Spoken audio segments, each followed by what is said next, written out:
Welcome to another episode, our second episode of Diving Deep with the Gale Force Twins. We are so excited for this new series because it is an opportunity for us to bring you guys behind the scenes and really talk about what projects we have going on right now. So we have two major projects. One is Gale Force Experience. It is our YouTube series that we filmed with the Outdoor Channel. That's what we're going to be talking about today, right now, on this episode. The second project is our new TV show that's going to air on the Outdoor Channel. It's called Gale Force Twins. That airs December 30th. It's a Tuesday night. It's going to be on during primetime TV, so we're super excited about that. Yeah, that airs December 30th, and then there's also going to be reruns on Saturday Saturdays. mornings. My name is Emily. My name's Amanda, and welcome to Diving Deep with the Gale Force Twins.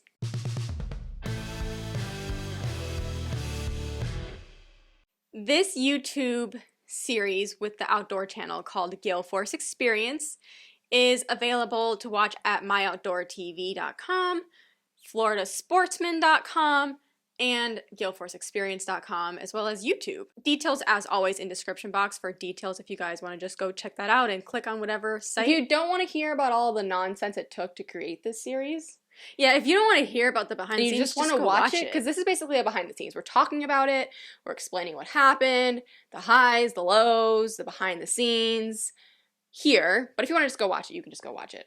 Or just do both and be a mega supporter of Gale Force Twins. Okay, so this show this first episode. It was the first episode, and this was our first time with our camera crew with the Outdoor Channel, all filming fishing together. On the water. On the water. So you have to imagine, our main experience with filming anything, whether it's YouTube or of the TV shows we might have been on here and there, it's totally different. Like, Amanda and I are just used to the two of us filming It's pretty each other. casual. I mean, I wouldn't say casual, like we're serious about it, but we try to keep our equipment minimal because it's only the two of us. It's always only the two of us on the boat. So for the first time ever, once again, we were like, okay, we're both in front of the camera. What do we say? What do we do? Do I look awkward? What do I do with my hands? Definitely felt that way. But we had the amount of people it takes to film these shows is just, it's honestly incredible. So we had 4 camera guys and 2 boats. 4 camera guys, 2 boats, and then everyone, not in this episode, but in some of the shows we actually had local experts, local help. But for this fishing one, we had the boat we were on, which was the 291. Yes, the 291 Caymas. And then we also had a camera boat, and our camera boat also had the captain was also a cameraman. So he had another cameraman on his boat. So there was 2 cameramen on our Caymas, and then there was 2 people total on the camera boat. One of them was a captain/cameraman, and one of them was a cameraman. Make sense? Makes sense. All right, so let's set the scene. Okay. First, we're going to tell you about this first day fishing with them. So this week, it was blowing like 25 to 30 miles per hour. I am not exaggerating. It was in May. Was it in May, Amanda? It was in May. Springtime down in South Florida and the Florida Keys is extremely windy. Like, March, April, May are very windy months. So it was May in the Florida Keys. And knowing it was blowing 30, so it was our first time fishing on the Caymas as well. Let me add that. It was our first time fishing on the boat. So for anyone who's ever bought a new boat, when you get a new boat, there's a lot of... Well, you just got to learn the boat. How does the boat run? How does it like to ride? Where did I put my hooks? Where did I put my line, my Where's leader? my de-hooker? Where did I put this? Where did I put that? So just fishing on a new boat for the first time is always a journey. And then fishing on a new boat with camera people that you just met is a new journey. And then fishing on a new boat for a TV show or a YouTube series is a new journey. And we all did it in one day. We were thrown into the fire. So the plan was to go reef fishing. And I remember thinking, like, I don't even know if we can go out to the reef. I don't know if this is a good idea. It's so rough. We have not just GoPros, but the cameras. Like, very expensive, cameras. fancy cameras and mics and drones and batteries. But we said, you know what? Like, if Full we don't send. try, we'll regret it if we didn't go. Right. So the plan was to go yellowtail snapper fishing. We Florida felt Keys, like Florida Keys staple. It was so important to hit yellowtail snapper fishing. And I still feel like that's something we really haven't, like, we did do it on our TV show that you'll see, but I feel like we need to like We need to do it more. We still haven't hit it like the quintessential way, the way that I would have loved to do it. But that's this is cheesy to fishing. say. I was gonna say that's why they It's call it fishing, fishing. not catching. So we headed out. I think we made it about a mile. I mean, I don't Not even think even. it was a mile. We were took taking what, 5 waves over the bow. It was just wave after Wave after wave. And we looked at each other and we were like, This is this is not gonna worth work. So we turned around Yep. and we had to head back to the dock in order to switch out our gear because between Once we realized we couldn't go snapper fishing, we had to do plan B, which is one of the incredible things about the Florida Keys is you can always find somewhere to fish because of the nature of the location. You can go offshore, you can go in the Gulf, you can fish the mangroves, you can always find somewhere to be protected. So we're like, okay, plan B is going to be to fish the Gulf. However, we didn't have the tools we needed to fish the Gulf. So we literally we had really to go wanted back. the live bait, I believe, is what we Yeah. wanted. And I think in the morning when we knew we were going to the reef, we were going to try to go to the reef, we had this debate between, do we take the extra time now to get the stuff we need in case the reef doesn't work out? But if the reef does work out, we're wasting daylight. Mhm. Or do we just try to head to the reef now, and if it fails, come back and regroup? And that is what we decided to do. So we had to go back to the dock, tie up again. And again, you have to remember, this is 2 boats. What? 2 boats, a team of 5. No, more than 5. Was 6. it 5? Team of 6. 2 boats, a team of 6 people. These aren't like small things. It's like, okay, everybody's got to go back to the dock. Everybody's got to tie back up. And then we would send so-and-so out to go get Live bait. And then we would re-rig sit there the rods, and re-rig. and then they'd dry their cameras because, well, I mean, they put them in bags, but I'm Yeah. sure some of the equipment got wet. Yeah. I'm sure it did. So we finally regrouped and we headed to the Gulf. And this time, now we weren't very protected in the Gulf, but where we were, it was calmer. It's calmer because it's shallower. So when it comes to fishing in rough seas, the deeper the water, the more the seas can build. And in the Gulf, a general rule of thumb down here in the Florida Keys in Florida is every foot is a mile. So a mile out, a foot of water. 2 miles out, 2 feet of water. So you have to go 30 miles out to get to around 30 feet of water. Whereas Atlantic side, it's just a reef and then drop off. So, you know, you could be in 1,000 foot of water on the Atlantic side, 20 miles out. I would say we were in about, though, like 15 feet of water? 15 to 20. But we weren't 15 miles out. Were we? think Yeah, we were. yeah, they're far runs. You're right. It's just, you know, Oh, you know what is? The first half of the run is through the mangrove islands. Yes. So it's protected and calm. So it was Yes. really only like, in my head, I think of it as we really only went 5 miles into the Gulf, which isn't really true. We went 15 miles, but the last 5 was not protected. The first 10 was through the Right. mangrove islands, through little channels, gorgeous little ride, and then and the boat's fast. oh yeah, I mean, okay, We didn't even at this point hadn't even tried that hard to see how fast it could go. we hadn't yet. I think we had 6 people on the boat with scuba gear, and the boat was going 62. Okay, but that's a story for another day. That's another day. That Okay, didn't happen yet. didn't Yes. happen yet. So we go out. We made it. We made it to the Gulf, and anchoring out there is always difficult, just because of the way the wind is and the current is. If you have wind against current or tide, it's a nightmare. And if I remember correctly, it took us a few times to anchor. It does, and I think when it comes to anchoring, whether it's in the Gulf or on the Atlantic, basically on a fishing spot, it's always worth taking the time to do it right. And if you have to do it a second or a third time before you start fishing, it's always worth it. No, I remember one of our first problems What was the first problem? was that we were putting these numbers in our machine oh, from yeah. our other boat, and when we were putting the numbers in, it was in a different decimal, and we didn't realize at first. So we were a mile off. We were a mile off. So we started fishing a mile off. And then we realized, and we had to regroup and go to a new spot. And we did. We made it to the fishing spot. And it was finally time to put some lines in the water. So without further ado, I think it's time for us to sit back and watch this episode together. Or listen for the people that are if in you're the car. listening. And what we're going to do is, as we watch this, and we haven't watched it since it aired, so I do feel a little bit like it's a surprise for me too. Yeah, I feel like I'm watching something Rewatching it for the first time. So if we see things that show up, we're going to pause it and tell you about the behind the scenes and the secrets of how some of this happened. We are fishing fishing in the lower Florida Keys today, specifically hitting the wrecks back in the Gulf. And what's so great about the Florida Keys is that you never know what you're gonna catch. So make sure you guys stay tuned to see what we bring to the boat.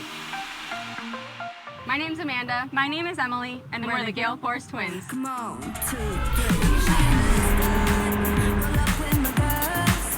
Let me show you how it's done. Take over this world. We're gonna have some fun. There's snappers! We see snappers! Show you how it's done, done. I don't know why I haven't gotten a snapper bite. I can literally see the snappers. Well, those look like... Oh, wait. Oh, I'm on! We have... Oh my goodness, Amanda. That is quite the fish. All right, we've got our first catch on the new boat. Little juvenile mangrove snapper. These guys are absolutely delicious, but this guy is definitely tiny. So I'm gonna go ahead and send him over. Release him gently.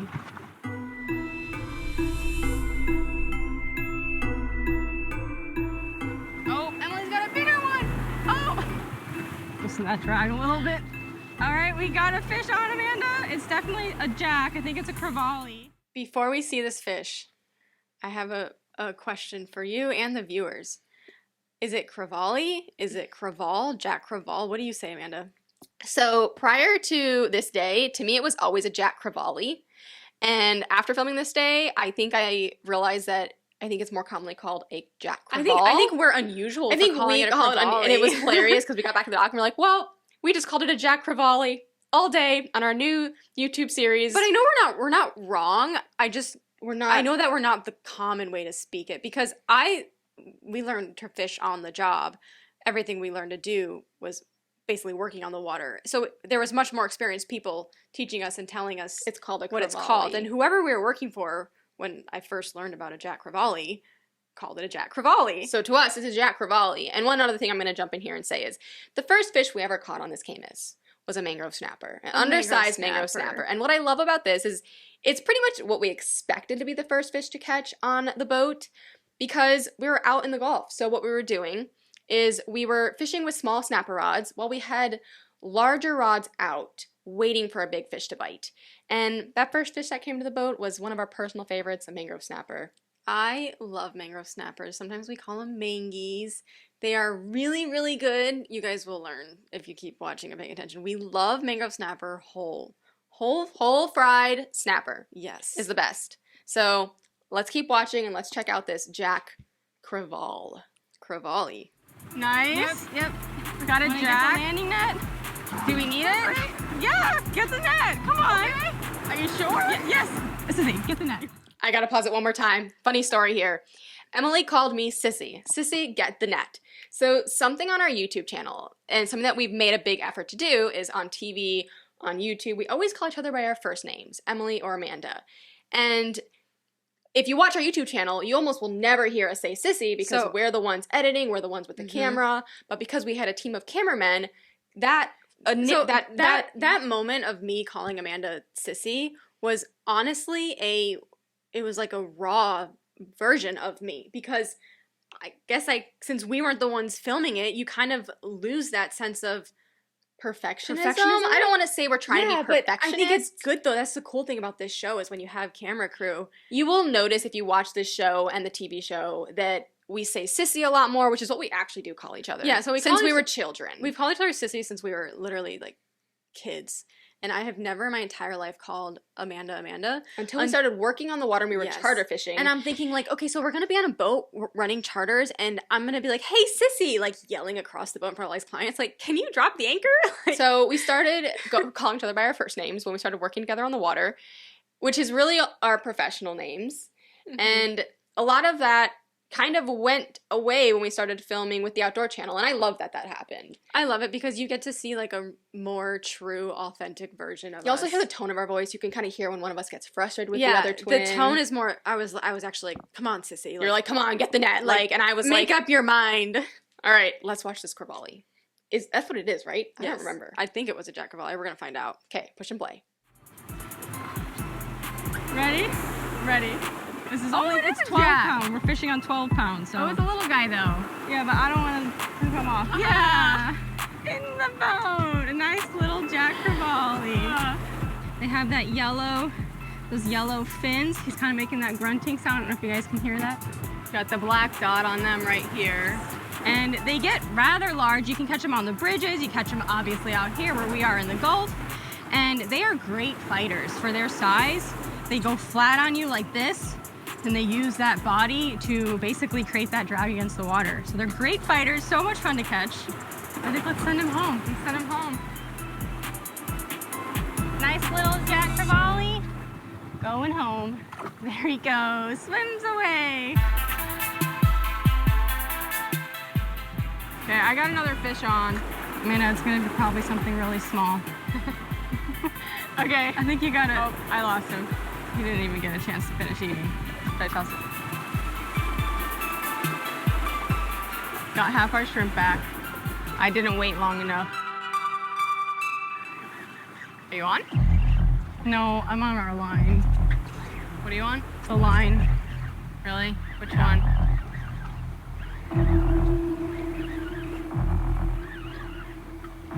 What do you have? I'm not on. This is just autumn. Maybe it is. No, hold on. Nope. I think Emily is on. Move. Wait, that's kind of running like a cobia. Oh shoot! Do you want me to clear the lines? Emily? Words. I need words.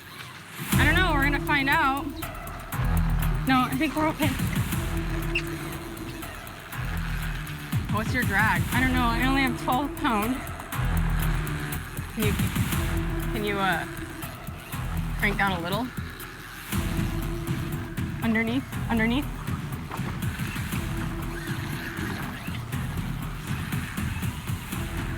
Take it. Oh, we got a little head shake. You felt the head shake? Yeah. Like, what do you think? I mean, shark? There's Permit back here. Permit will be on a jig. I'm just waiting for it to snap. Oh! Wait, it didn't take it yet. Wait. Real. Yeah! Double! Okay, Amanda, you got way more chance of landing yours. Is it off? Is it off? Just wait. Give it a sec. Oh, let's check your line. Oh, it's there. We're on. No, we're not. Yes, we are. Oh, I got a little. Oh, wow. Well, how am I supposed to? Where's the net? Where'd you put the net? It's right there. Wait, I'm just gonna swing it. You know? Yes. 1, 2, 3. Zero mackerel. Oh, it's a Spanish. We got a Spanish. Okay, One of my pet peeve is a strong word, but kind of like pet peeves that Amanda does is she hates it when I swing the fish into the boat. I'm like, because first of all, that was a mackerel. Those things have seriously sharp teeth. And so basically, I'm sitting here, Emily, for those of you that are listening. I wonder if you guys can hear the differences in our voices. We'll find out. Anyway, so Emily, I'm sitting there fighting some fish that we don't know what it is. Was it a shark? Was it a permit? I have no idea. And then Amanda hooks up. And it's a mackerel. And she's like, so my Not hands just are any mackerel, full. but a Spanish mackerel, which is delicious sushi. And see, my thing though is Emily's always like, get the net.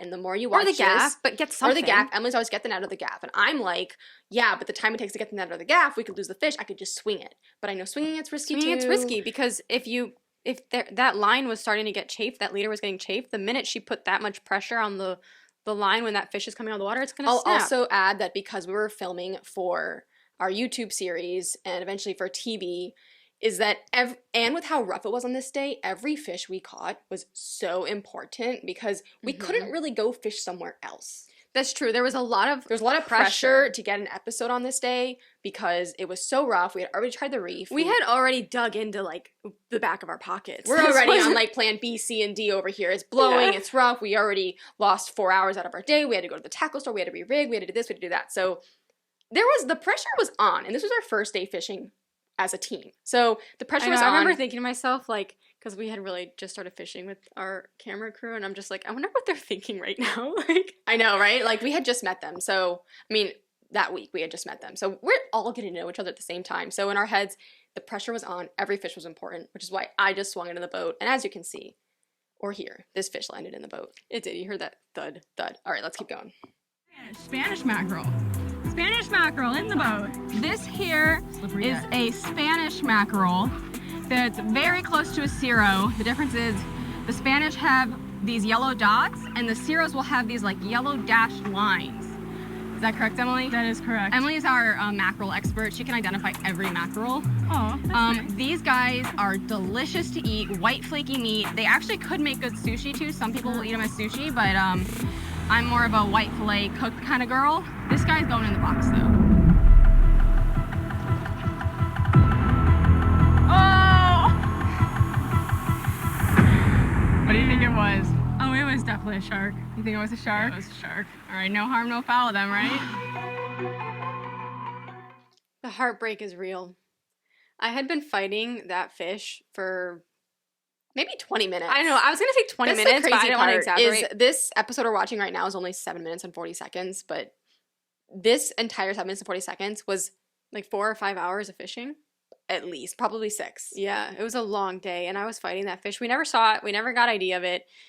I think it was a shark. It was probably a shark. It ran like a shark, but you know, when you never see it, you're You just always never gonna know. You Could it don't have been wanna- a permit? Could it have been a cobia? Yeah, like if I had known it was a shark, could have even been a kingfish. I would have just been like, I don't really Oh. care if I lose it. But we never saw it, so you have that in the back of your mind and your gut. You're just really, really hoping, like, is this a permit or a kingfish or something really cool? On the boat. Reel that in, reel that in. Amanda, okay. Wait! It feels like it's not the S word yet. So I definitely want to kind of be quick and aggressive on trying to get it to the boat. Okay, do you want before, just nice. Oh, here we go, here we go. What is it? Yeah, it's a grouper or something, get a net. Quicker. I'm going quicker. Please, I can. Got a little grouper. Oh, sorry, don't know where things are yet. Oh, yeah. Heck yeah! It's in the boat. Well, netted. A beautiful little Goliath grouper. Now, these guys are protected. We won't be putting our fingers in its gills. We want to get them back in the water relatively quickly because, like I said, these guys are protected. Amazing, Amanda! Yeah. Goliath grouper. All right, we ready to put them in? All right, just don't put your hands in the water. So kind of just gonna release him from here and let him swim away, head first. There he goes. Goliath grouper. Heck yeah. That's awesome. Amanda, I think we need to make a move with the tide changing. I agree with that. The tide is switching, so time to wrap things up. Pull anchor, but got some dinner. We have got dinner a really cute Goliath grouper. The Goliath grouper. And snappers and blue runners and a little bit of everything, just like the Keys has to offer.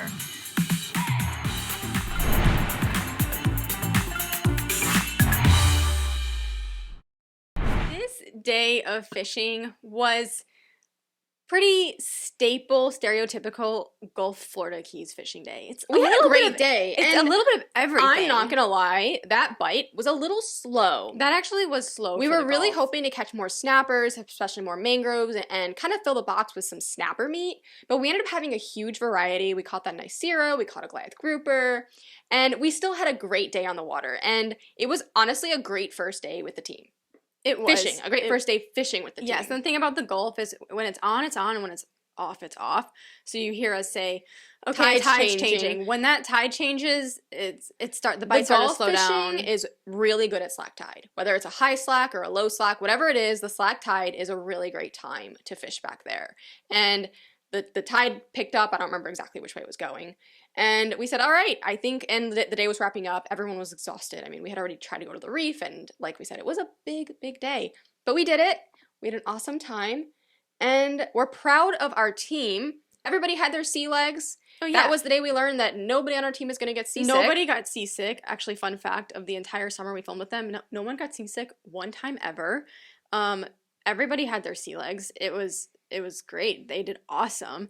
And the thing about getting seasick is that I believe that there is no such thing as someone that doesn't get seasick. I truly believe that everybody does get seasick. It just depends on what conditions. And if you're one of those people that have never been sick before, it's because you haven't been in a condition that makes you sick. Because I personally, I can say no, I've actually never thrown up. I've never gotten to that next level of seasickness, but I've 100% not felt well. I've been like, ugh. For me, getting seasick is normally always at night. If I don't see, if it's nighttime. Nighttime fishing is always kind of like, oh, I don't know how I'm going to feel, but I never do throw up. I always still keep it all in, thankfully. And our whole team did too. So that was a great first day of fishing together. Now for the next episode of Gale Force Experience, our new YouTube series with the Outdoor Channel. And this episode, we actually went to Islamorada and we went coral planting. I think this is a really cool opportunity where we can talk about our college degrees. So for those of you that don't know, in undergrad, we got degrees in microbiology and immunology. We got minors in psychology and chemistry and careers as fishermen. So we were so science heavy in school. We loved science. Going to college, we weren't sure if going into college, I wasn't sure if I was going to have a whole career as a doctor or in medicine or what it was going to be, but I knew I loved the subject. And getting to go restore coral in Islamorada, I felt like I was back in college because what they require you to do, which I think is really, really great that they kind of have a prerequisite before you get in the water and start physically touching the coral, is you have to sit in a classroom.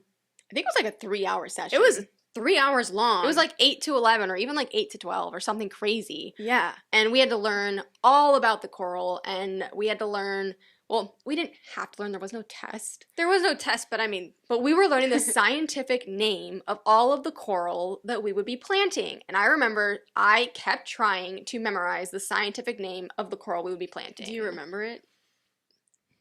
I know it was like something Diploria laviosa. Like it sounded like pseudo something. these I scientific, tried so hard to get the names of these coral right, and I thought for sure with my sciencey background I could do it.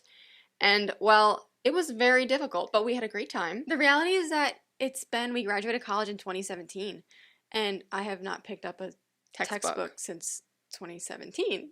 I guess with the exception, does our captain's license test? books count? Yes, but not a science textbook. Yeah, so we're a little bit out of practice in that world, but that's okay. That is okay. So this day with the guys, with the team, it was still rough, of course, because this whole series was filmed in the same 10-day window, and it was blowing every day for 10 days. But we were thankful that we were going to be on a big scuba dive vessel, because those tend to handle the seas a little bit. I mean, except I actually have to admit that I get more seasick on scuba dive type vessels. Well, you know why? Because they're enclosed, you can't. And they're cats, meaning they have 2 holes. Yeah, and I don't like cats. Well, that's not true. I do like cats, but we're not used to it. So your body gets used to that feeling of the boat that you're on. And a catamaran boat, when it gets in rough seas, it rocks a little bit like, instead of a slow up and down and over the it's waves, more like it's like a left catch, right catch. Left catch, right catch. Left back catch, and right forth. catch. It's quicker. So it's actually more stable because it doesn't have these big rolls, but it's just like quick little back, forth. And you don't really feel it, but your equilibrium feels it. It takes a bit of adjusting. So this day was our first day now scuba diving as a team. Oh, yeah. So Emily and I had to get in the water. We don't scuba dive that often, maybe once or twice a year. So we did do a refresher prior to this day, and so did our film guys. So, but it was still, okay guys, we just fished together and filmed together for the first time. Now we're scuba diving and filming together for the first time. Every single day of this YouTube series was a brand new experience for every single one of us. So let's watch it.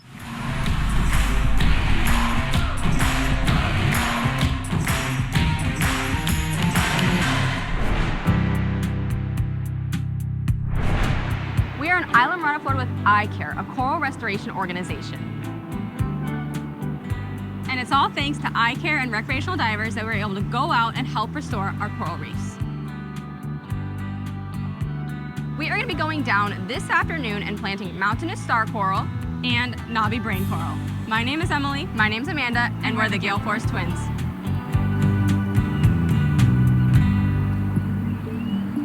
Mike and I were inspired to create ICARE because we had this army of divers who were so incredibly passionate about giving back to these marine ecosystems that we love.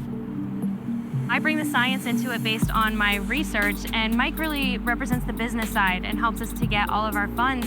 And so we kind of put this idea together to give divers a way to help rebuild our coral reefs. We are planting Pseudodiploria clavosa, also known as knobby brain coral, and mountainous star coral, also known as Orbicella faviolata, mountainous star coral. All right, we're ready. Here we go. Time to go down and plant some mountainous star coral and knobby brain coral. Big step.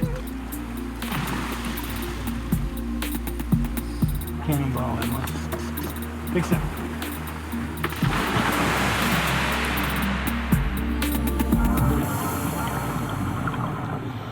I've had a long history with the ocean. I've been diving for 35 years or so. And I got to see the coral reef and the whole ecosystem at its peak. And in the last 10 years, I've watched a steady decline.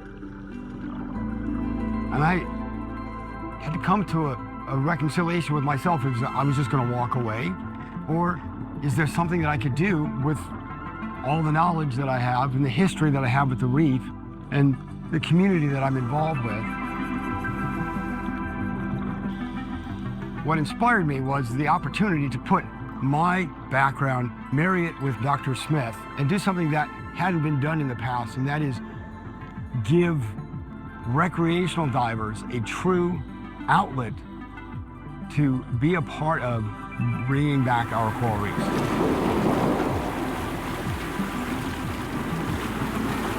And you're gonna give her some space. Perfect. You're up. Alrighty, we're gonna bring you to your seats. Amanda planted the knobby brain coral. I planted the mountainous star For coral. those of you that are listening and not watching, I think we need to talk about how challenging that was. Okay, being we're underwater. Basically, underwater, kind of on our stomachs, but we weren't allowing ourselves to touch the seafloor. Well, you can't touch the reef. So you're completely flat, as close as you can be to the seafloor, with just your hands on the seafloor. Everything else is like slightly elevated, and you're fighting the current, you're fighting the waves, The lack of communication. the lack of communication, you're So, underwater. what we were doing is, first, we basically were given like a block of semi-soft concrete, essentially. And then we put that, well, first you have to clean First, the you have to rock. clean. So you're assigned a rock or a piece of dead coral or a portion of the sea floor to go and plant this new coral on. And so you have to go to scrub it. Scrub the rock, you have to clean the rock, and then you take this semi-soft or semi-hardened concrete, you put that on the rock, and you have to then wait a little bit for that to harden, which is crazy that you can harden concrete underwater. Right? Like, And then crazy. you have these little, almost like Lab-grown juvenile coral. pieces of coral, like a seedling, and you're pushing them instead of putting a seed or a plant into soil. You're taking this coral and you're pushing it into this semi-hard piece of concrete. So that's step one, and then we wait. You have to go back to the boat, and you have to wait. And I don't remember, Amanda. No, Emily. What we did, I think you're getting it a little mixed up. Which I should remember this. We should watch it and find out. I thought we planted the concrete, and then we let the concrete harden a bit, and then we plant the coral. How about we just let the show tell us what happened? Let's see what happened. And then we saw some staghorn coral. I thought it was finger coral, but it was staghorn coral because it was still short. Yeah, and we saw a really nice red grouper. Great red And grouper. it was not shy at all. Kind of just hung out right there. We did see a lionfish too. Oh, the fireworm. We saw a fireworm. Yeah, we saw a fireworm. We removed the fireworm. Well, not us personally, but Mike removed the fireworm. For dive number 2, we're not even moving from this spot, so the whole reason why we come back up is to give the coral and the concrete time to set, because then we're going to go in for basically round 2, put the nails in, and the dead coral that we have that we're using to temporarily create cages / safety nets to protect this essentially juvenile coral from things like parrotfish, butterfly fish, and anything else that would eat it.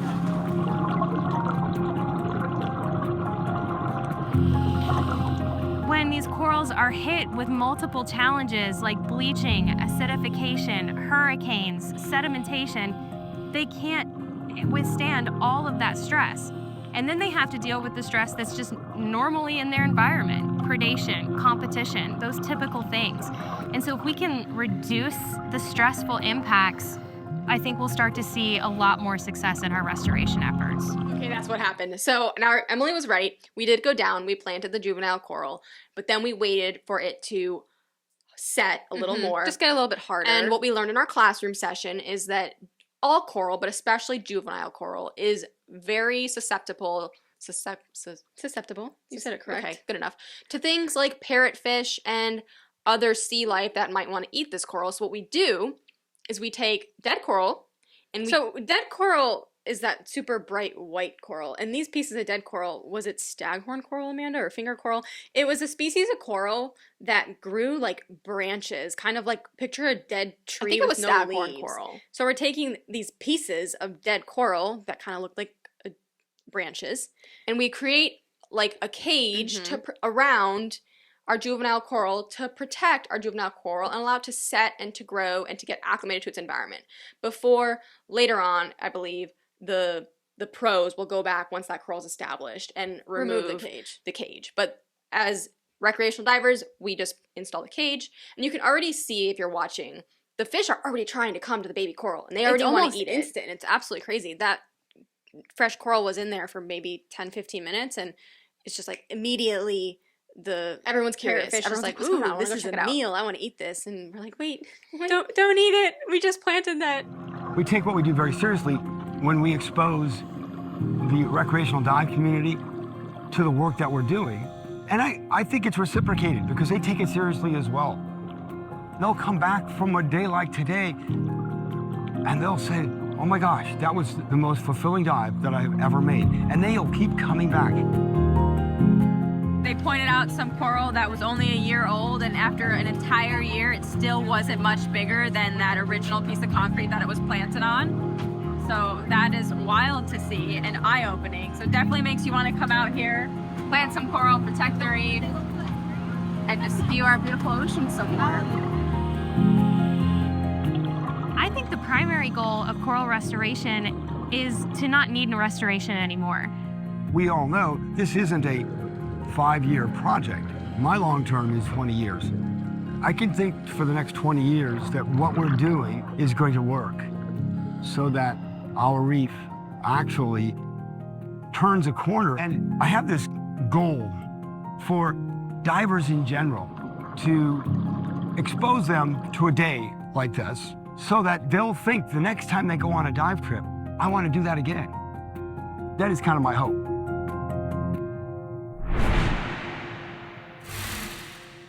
For the people out there that love activity, I highly recommend this dive. It's one thing to scuba dive and look at everything, but getting to dive and physically do a task at the same time, and not just any task, a task that's going to quite literally help our coral reef and our ecosystem. I think that's why we like spearfishing and freediving so much, is because there's a task which is normally hunting or lobstering or whatever it is. And for us, the reason why we've never really been big scuba divers was because just sitting there and staring at the sea floor, as gorgeous as it can be, It was a little boring for us. boring. But getting to plant the coral, different story. We had a great time. And we highly recommend, if you ever are in the Keys. I think there's a couple organizations down there that do it. We went with ICARE, had a great time. Islamorada. And we got to plant some coral and we got to make a difference, which was very exciting. I think that's going to wrap up our latest episode of Diving Deep with the Gale Force Twins. Thank you guys for listening. In the meantime, we hope you get out there, have fun, and stay safe.